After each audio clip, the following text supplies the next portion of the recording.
Welcome to Business Innovators Radio, featuring industry influencers and trendsetters sharing proven strategies to help you build a better life right now.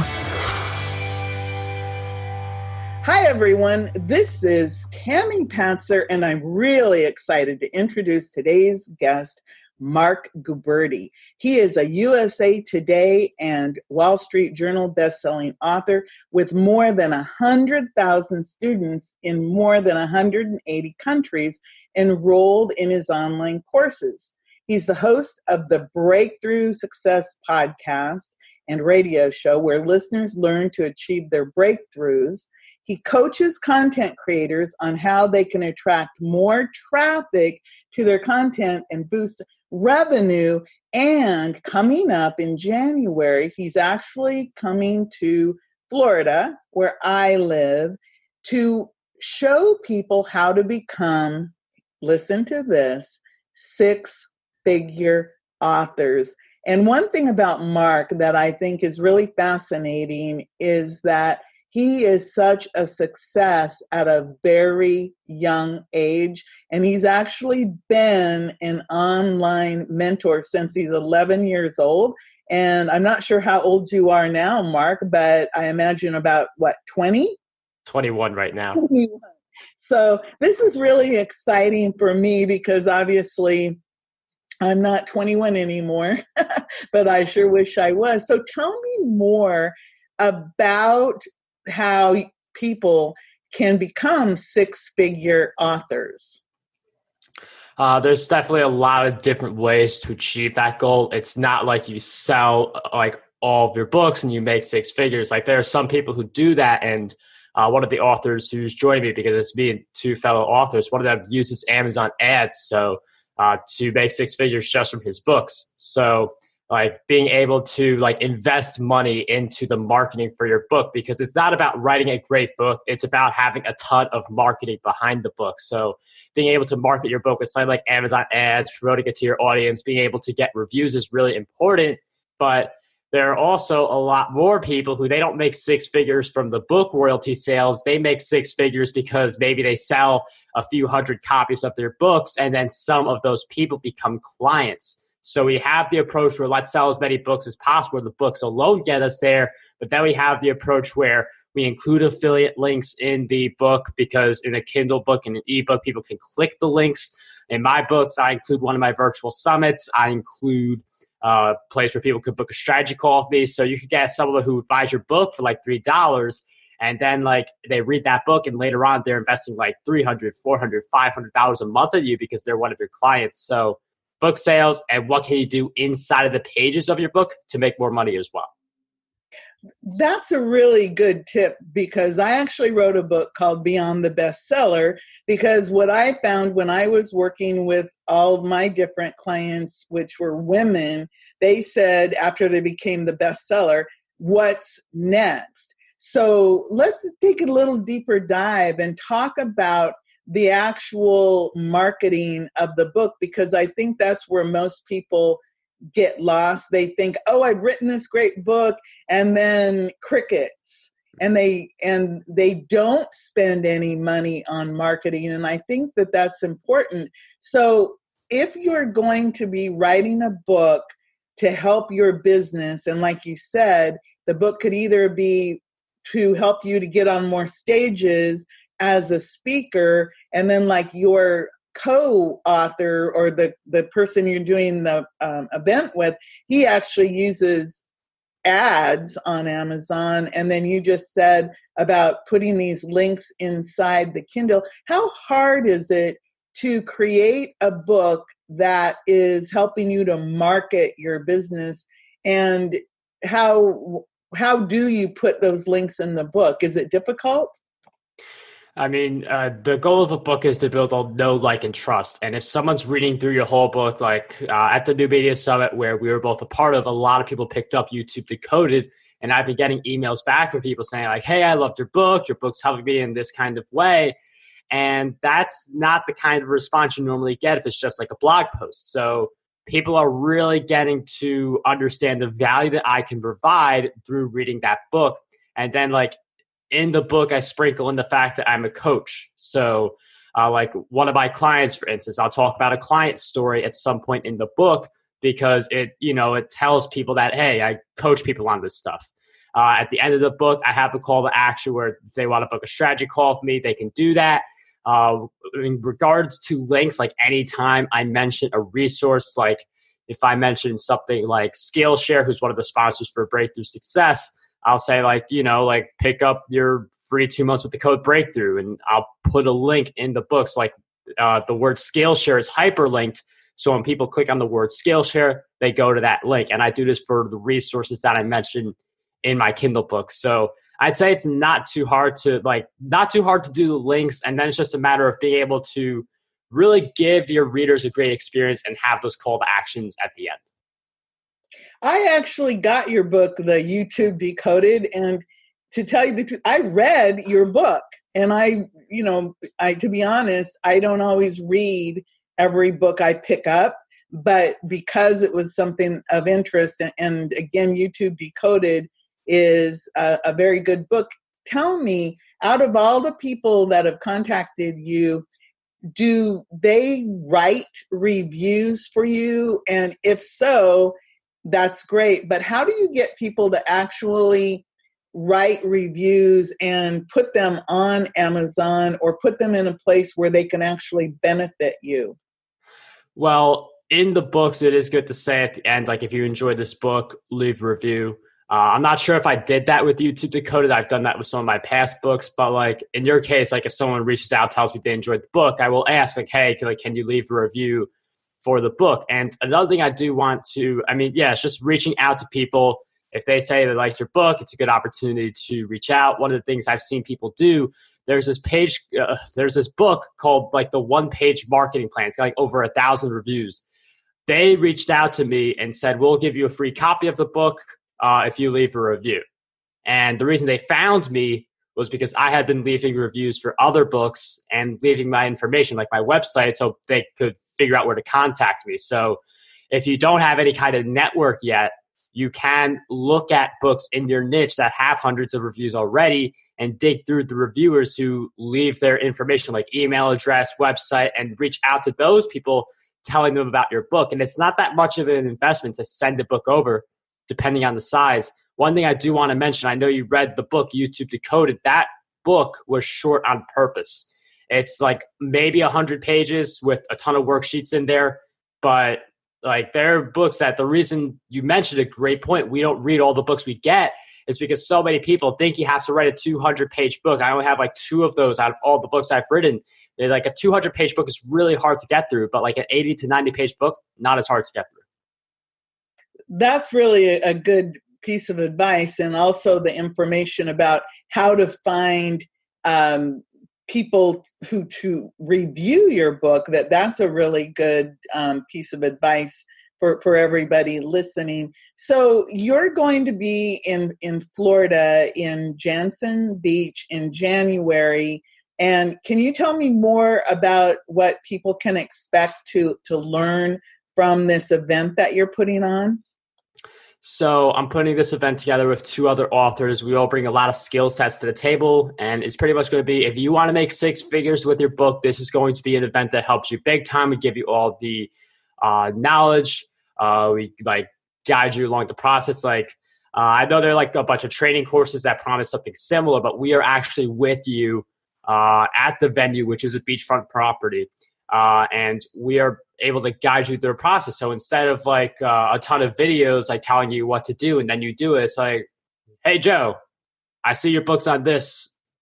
Here's some specific things for your book. Or, hey, Susan, I see you're doing this with your self-publishing. This is a good tip for you. So it's more personalized, and we go super deep. I mean, Amazon ads, that's going to be in there because a lot of people, they miss out on a big segment because they don't target people in like other parts of the world. So like, it's not like Facebook ads where you could target anyone on any continent, any country, but like Amazon, like it's ams.amazon.com, Amazon ads.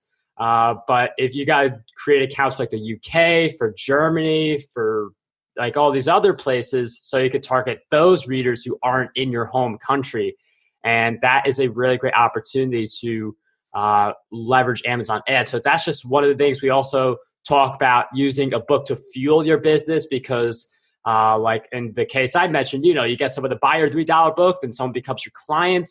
And my example is $300 per month. I may raise those prices eventually. I have different tiers, but there are some people who they get like $10,000, $20,000 clients from their books. So it's like with those kinds of numbers, it's not too many of those type of clients you need to hit six figures. So that's just some of the stuff that we're going to talk about. We're going to really hone in on the content as we get closer to the event.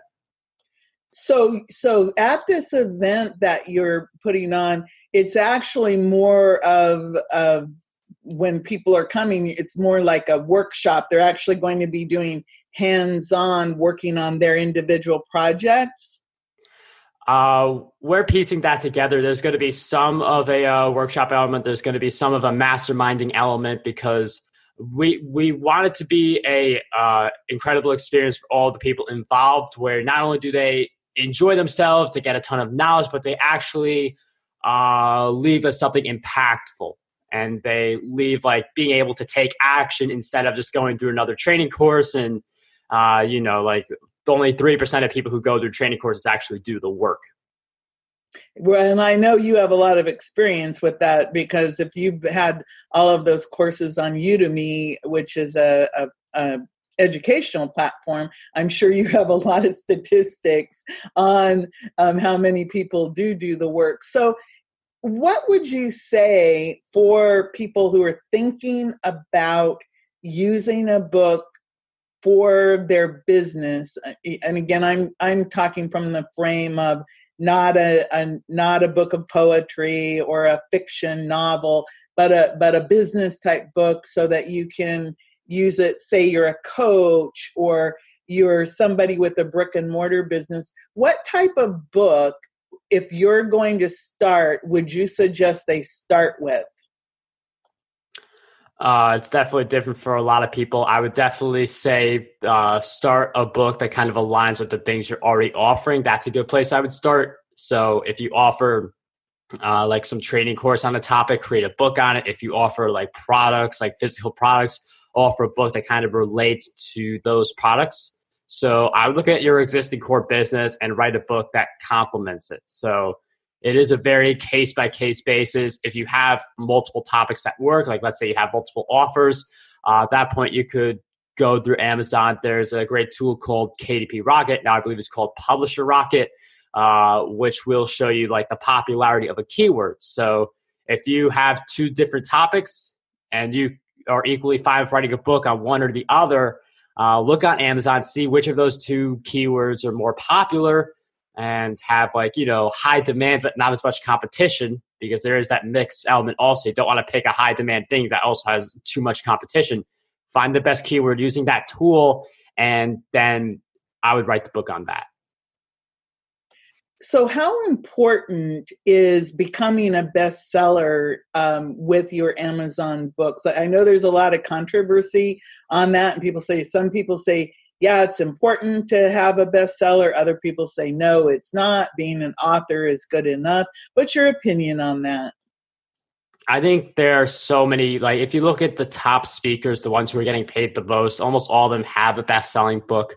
Like it's not like for someone like Gary Vaynerchuk or like anyone you could think of, like they're not being like introduced as author. They're being introduced as like best-selling author, or like 3-time best-selling author, like 5-time best-selling author. So I'd say having that bestseller status is really important, because it indicates demand. It indicates people are picking up copies of your book, because it's super easy now to be an author. I mean, technically you could just like write 10 pages, put it on Amazon, and there's your book. So, I mean, there's plenty of authors there, but the bestseller really gives you that distinguishing factor. And people who are coming across you for the first time, who have no idea who you are, they see that bestseller, that's social proof, which will help you sell more copies of your book and get on more stages to be able to charge higher for your services. I think that's really good advice. You were a Wall Street Journal bestselling author and a USA Today bestselling author. Which of your books was that designation for? That designation was for one of my books, Write and Grow Rich. It was a book that myself and 23 other authors collaborated on. We each provided a chapter. And that's another big thing. Like if you could collaborate on a book with a bunch of people who will share it out, and it really makes the marketing a lot easier, because one of the biggest mistakes people do with the marketing is they do it all by themselves. Write and Grow Rich, it was all of us promoting. We all got a buddy to promote, so maybe 50 to 100 people were involved in making that book a bestseller, plus all the Amazon ads we were doing for it. So you've mentioned ads several times since the very beginning of our conversation. What type of a budget should an author put aside, and when should you start marketing your book? Should it be before it's even published? And what kind of money are we looking at for a budget, realistically, in order to sell books and help you actually make a difference with that book? So Amazon ads, you can only be doing it once your book is actually up. So that includes the pre-order phase, but the book has to be on Amazon for you to run ads for them. And when it comes to budgeting, Amazon's a little weird about it, because you can have one idea of what budget means and Amazon can have another idea. Now, it's not like you're going to say, I'm going to spend $5 per day, and then you look at your credit card statement, it's like, why am I getting a $500,000 charge from Amazon? That's not what it is. It's if you say I'm going to spend like $5 per day, you'd be lucky if Amazon spends $1 for you. So they're going to spend a lot less than you actually put out there. All different Amazon ads I have set up, like if the Amazon actually spent what I told them to spend, it would be like over $1,000 a day.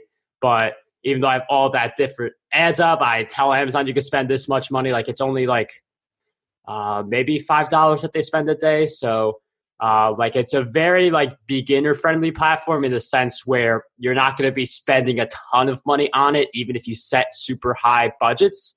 So that's just one thing to be aware of on Amazon, which is different from Facebook, where if you set it at 11 p.m., they will find a way to spend all of the money you set for that day. But Amazon is like if you set like $50 a day, you'd be very lucky if they spend $5 on you. So just something to think about. That's really good information, because that's one of the things that most people are afraid of. They're afraid of spending too much or spending their money in the wrong way.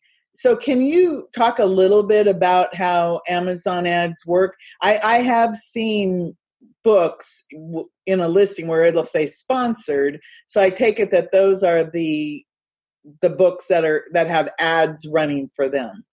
Yep. Those are the books that have the ads running for them. And the way they work is you go into the Amazon ad place for Kindle publishers, and you get to choose which of your books you want to run in the ad. You can do a standard or a custom text. So standard pretty much meaning it shows up the way it is. Custom text being if you've ever seen like one of those sponsored things and you see like a little blurb about the book, that's the custom text that the author is using there. So those are the different ways that you could set up the ad. The important thing is getting keywords for your ad and choosing to rank for those keywords. So if you see like, if you type in a search and you see the book that says sponsored, that book is ranking for that keyword. Someone's paying to get that exposure.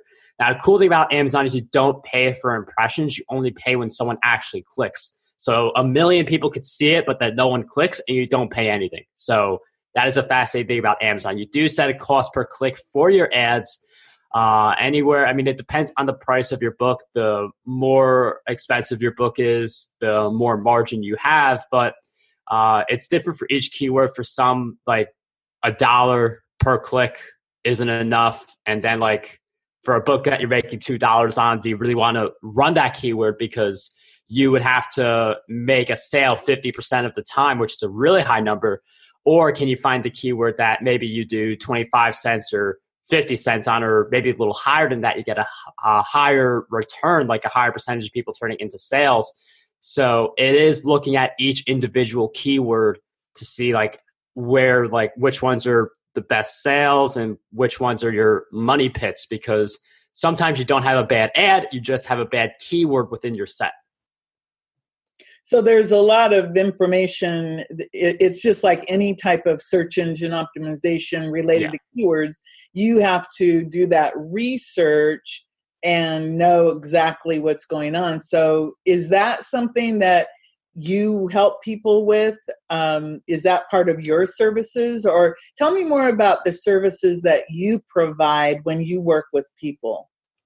So the services I provide people is based on where they're at. So I help people with their podcast, with their YouTube, start, grow, monetize for both of that. I also help you become a successful author. So like being able to sell copies of your book, being able to run Amazon ads. So those are some of the things that I do help people with, but it's really a case-by-case basis because each client is different. I don't have a cookie cutter service that I run people through. It's like for the podcasting, for example, because I do have a few clients for that. Like if someone's ready to grow their podcast, like that's what we're going to focus on. If someone hasn't launched their podcast yet and they need a few extra weeks to launch their show, we're going to go at their pace. So I really tailor each of my coaching experiences, services. I tailor them all to the individual. There's nothing that like one shoe size fits all. So I have a question related to being an author and having a podcast and using podcasts, because I know right now podcasting is, let's say it's in an explosive growth phase, and a lot of people are looking at being guests on podcasts, having their own podcast, and they want to be authors. So do you suggest that authors try to get on podcasts? And if so, what should they be doing when they're on a podcast? Should they be just positioning themselves and their services? Should they be trying to sell books? What is your advice for somebody who's looking at this, being an author, maybe being a podcast host or guest? What would your suggestion be to them to get started? So I'll approach the guest first and then the host later because both of those are different but important in their own ways. So being a guest on other people's podcasts as an author really helps you because like a lot of people, like if you tell the host what bio you want read, you'll usually get some variation of that bio. So you could have like at the first minute, like, oh, like so-and-so is an author of this book. And then bam, just like that, people know you have a book. Now, you can also mention that book at the end of the episode or even make the whole episode about your book. So, for instance, I've had some people who, like my latest book, YouTube Decoded, like the episode that I've been on for some of the interviews has literally been called like YouTube Decoded with Marc Guberti. So, like the book title is in the name of the episode, which is sweet from a book marketing standpoint. Then you get your link in the show notes, all that good stuff. So, you could even get the host to buy your book. Like some of the hosts will say like, wow, like I really like what you're saying. I'm going to go grab a copy of your book. Or you can even ship out one of your copies to the host before the interview so they could read it, but also so that they could leave a review for you on Amazon. So I say there is a lot of benefit to being an author and being on different podcasts. You may also want to consider telling people about your services or the higher ticket things so that like, you know, like if you get someone into your coaching or your services, it makes you more money than if you get one person into your book. So that's one of those things where like my books, the end goal, know, like, trust, get people into my services. But if I could skip that step and just get people into my services, I'm fine with that too. For the podcast host standpoint, like what I do with Breakthrough Success and Profitable Public Speaking, you interview a bunch of people, some of them who may buy your book. My setup, as anyone can see on the video, it's got all my different books on it. So people will know the books I've written. So some of them will pick up copies. Some people, though, for my show, they will pay to get extra exposure. So I'll do a lot of extra social media push for them. And what I've been doing lately is I've been asking for people's snail mail because that allows me to send a copy of my book to them and then ask for a review. So I can send them the copy, like, thank you for being on my show, or I'm looking forward to having you on the show. Here's my book. And then like 2 or 3 weeks later, reaching out, seeing if they would like to leave a review. And a great thing about being the host is that you can tell what book to send based on how the conversation is going. So I'm not going to send, like, let's say The Wealthy Author, one of my books, if you don't care about being an author. If you want to go to my retreat, or if you're interested, I would send you a copy of The Wealthy Author because it's more relatable. If you want to, if you're thinking about starting a podcast, I'm going to send you a copy of Podcast Dominations. So having that snail mail is really important for being able to create a better experience. So I'd say for authors, podcasting, guesting, and hosting, really valuable. I absolutely agree. And I was looking at your video, your books behind you. So The Wealthy Author, number one, that's a really great title because everyone, when they become an author, in their mind, they're thinking, oh, I'm going to make $1 million. And we all know that the odds of that probably aren't that great from the book sales. Right. However, if you have your book being part of what your services are, that's actually pretty realistic thinking over time that your book could help you create a lot of income. I wrote a book in 2011 called Ask Tammy, 365 Social Media Tips, Tricks, and Tools.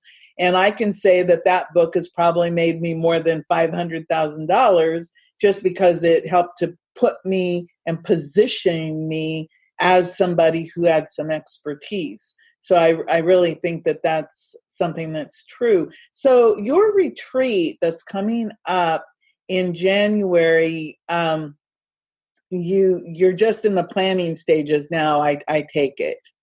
Yeah, we are just in the planning stages, but we've been planning for a while. We know what venue it's going to be at. It's going to, the theme is because we plan on doing 2 of these each year. So if you miss a January one, or if you can't commit to end of January, we will be having another one later in the year. We got to confirm dates and stuff like that. But it's definitely in the planning stages, but we're really we're ready to market. We are at that stage. So if somebody's interested in working with you or attending that retreat, what would you say the top 3 reasons they should attend this event with you would be? The first reason, if you want to be a 6-figure author, this event's going to show you how. The second is if you want to be a 6-figure author and you've tried already, you've read books, you've gone through training courses, but you haven't been able to take action, you haven't been able to see it all click, the event is going to help you. And the third reason is if you want to be surrounded by like-minded people who are going to keep you accountable, and be in Florida in the end of January instead of, in my case, New York, where all the snow is going to be, that's also another big plus. So we've got the accountability, we've got great people, we've got great content, we have a great atmosphere as well. So those would be reasons for joining the retreat. I guess similar reasons for working with me as well. Well, I think that you would be really easy to work with just from having our conversation, and you're very knowledgeable and very quick with good information. So if somebody wants to connect with you, Marc, what would the easiest way be to do that? There are, I guess, 2 key ways. One of them would be just shoot me an email, marc@marcguberti.com. That is Marc with a C. Because I know a lot of people do the K. So make sure you do that correctly. You type it in and just let me know that you came from this episode, and I'd love to have a conversation with you, maybe jump on a free strategy call with you. So definitely shoot me an email if you're interested. The retreat, you can learn more about that at oceanwriting.com. We're going to be updating the site soon. Depending on when you're listening or watching this, the site may already be updated with the January event or the next event. Just basically depends on when you check it out. But there will be a lot of information posted on that site. If for some reason you can't register at that moment, because we do have to update the site, it depends on when everything is ready to go, just shoot me an email again, marc@marcguberti.com. Say, I listened to this episode, I want to go to your retreat. How can I join or get more information, something like that. Okay, great. So it was oceanwriting.com? Oceanwriting.com. Oh, I like that. That's easy to remember, and it says exactly what it is. So everyone, again, we've been speaking with Marc Guberti, and of course he is an author expert on the topic of not only how to become a wealthy author, but he's the host of Breakthrough Success podcast and Profitable Speaking podcast.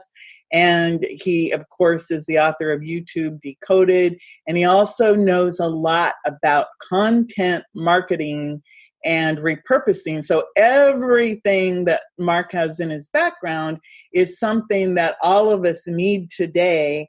And I'm really excited about the fact that you're bringing your retreat to Florida, because I happen to live on the West Coast, so it's an easy drive for me to be able to attend. And of course, anyone who is into writing, and like you said, Marc, in January, Florida looks pretty darn good for people who are living in cold places. So before I let you go, do you have any last comments or anything that you'd like to add? I would say, because I know, like, I want to think about the investment, and this isn't going to be a sell for the retreat, because I know we've been talking about it. I think if people have been hearing us at this point, you're either interested, you're not, or you're in or you're out at this point, you're interested. Like, you have your decision decided. But when it comes to investments, like, I was really shy about investing for a while, because one of the things that I felt is like I could just learn this stuff on my own by going through Google or something like that. But I've hired a podcast coach who I worked with for a few months that helped Breakthrough Success take off. I hired a YouTube coach who helped my channel to grow and make more revenue, helped me also write YouTube Decoded, because I had the knowledge to write YouTube Decoded. I enrolled also into a Pinterest program now. So I've invested like thousands of dollars into myself. Could I find this stuff online? Maybe, but I'm more in it for the accountability. So when I do suggest like making investments, like I would look for like something where you're accountable and someone's going to push you, rather than you get thrown into some type of program with no one to push you, no accountability, and you just consume the content and hopefully you do it. So I would look for that kind of an atmosphere with any investment you want to make with your business or with your life. Well, Marc, that's really good advice. And everyone, go check out Marc's website. It's MARC with a C, Guberti.com, or of course, oceanwriting.com. Everyone, this is Tammy Patzer. Go make it a beautiful day. Thanks for listening to Business Innovators Radio. To hear all episodes featuring leading industry influencers and trendsetters, visit us online at businessinnovatorsradio.com today.